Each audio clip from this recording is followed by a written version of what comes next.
গলায় তুলসী মালা কেন 3 প্যাচ দিয়ে পরতে হয়, 1 প্যাচ দিয়ে পরতে নেই কেন? প্রথমে বলছি কেন আমরা তুলসী মালা গলায় ধারণ করি। স্কন্দ পুরাণে বলা হয়েছে, যৎ কণ্ঠে তুলসী নাস্তি তেন রামুর মানসা সুনবিষ্ঠা সমং চান্নং জলং চ মদিরা সমং। যে ব্যক্তি নিজের গলায় তুলসী মালা ধারণ করে না, ওই মূঢ় ব্যক্তি যদি জল স্পর্শ করে তাহলে ওই জল মদের সমান হয়ে যায়, আর যদি অন্ন স্পর্শ করে তাহলে সেই অন্ন রাজহংসের বিষটা মল সম হয়ে যায়। তাই প্রত্যেক মানুষের তুলসী মালা পরিধান করা একান্ত কর্তব্য। পদ্মপুরাণে বলা হয়েছে, স্নানুকালে তুজ্জসঙ্গে দৃশ্যতে তুলসী শোভা সর্বতীর্থেষু স্নানং ভবতি তেন ন সংশয়।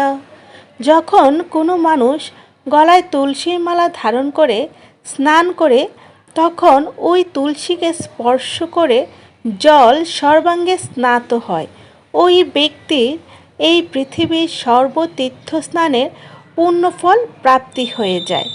শিল ব্যাসদেব পদ্মপুরাণে এই সত্য লিখেছেন, এতে কোনো সন্দেহ থাকতে পারে না। এইবার বলছি তুলসী মালা কেন 3 প্যাচ দিয়ে গলায় ধারণ করা উচিত তা নিয়ে আলোচনা করা যাক।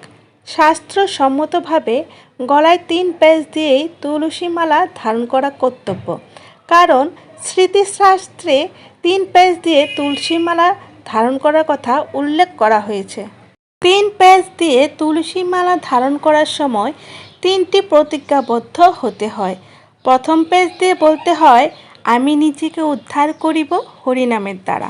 দ্বিতীয় প্যাচ দিয়ে বলতে হয়, আমি আমার পরিবারকে উদ্ধার করিব হরিনামের দ্বারা। তৃতীয় প্যাচ দিয়ে বলতে হয়, আমি যাহাকে দেখিব তাহাকে বলিব হরিনাম, উদ্ধার হইবে সে হরিনামের দ্বারা। তুলসী মালার প্রথম প্যাচে নির্দেশ করে সম্বন্ধ তত্ত্ব, অর্থাৎ জীবের স্বরূপ হয় কৃষ্ণের নিত্য দাস। কৃষ্ণের সঙ্গে যে আমার নিত্য সম্বন্ধ রয়েছে, সেই সম্বন্ধকে স্মরণ করে গভীর প্রেমের বন্ধনে আবদ্ধ হতে হবে। তুলসী মালার দ্বিতীয় প্যাচ নির্দেশ করে অভিধায় তত্ত্ব, অর্থাৎ কৃষ্ণের সঙ্গে যে একমাত্র সম্বন্ধ রয়েছে তাকে পাওয়ার একমাত্র উপায় হল ভক্তি। সমস্ত বৈদিক শাস্ত্র তাই ভগবত ভক্তির পন্থাকে অভিধেয় বলে বর্ণনা করেছেন। তাই এই তুলসীর দ্বিতীয় প্যাচ দিয়ে আমি যেন সেই ভক্তি লাভ করতে পারি। তুলসী মালা তৃতীয় প্যাচ নির্দেশ করে প্রয়োজন তত্ত্ব। সমস্ত জীবের একমাত্র প্রয়োজন হল কৃষ্ণ প্রেম লাভ করা।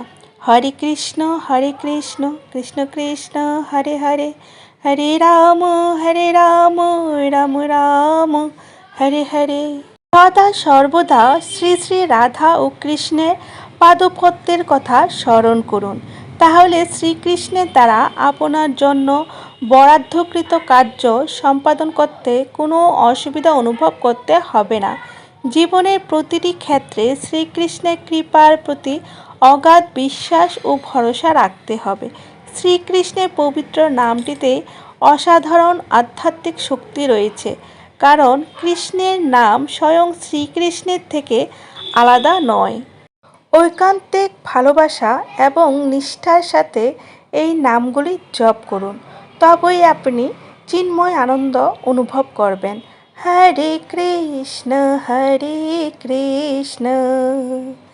কৃষ্ণ কৃষ্ণ হরে হরে, হরে রাম রাম রাম হরে হরে। 108 বার জপ করুন। হরে কৃষ্ণ মহামন্ত্র জপ করুন এবং সুখী হন। জয় শ্রীল প্রভুপাদ, জয় শ্রীল গুরুদেব। দয়া করে পোস্টটি নিজস্ব মতামত জানান এবং আপনার নিকটতম এবং প্রিয় ব্যক্তিদের সাথে লাইক ও শেয়ার করুন, যাতে তারাও কৃষ্ণ ভাবনাময় হওয়ার সুযোগ থেকে বঞ্চিত না হয়।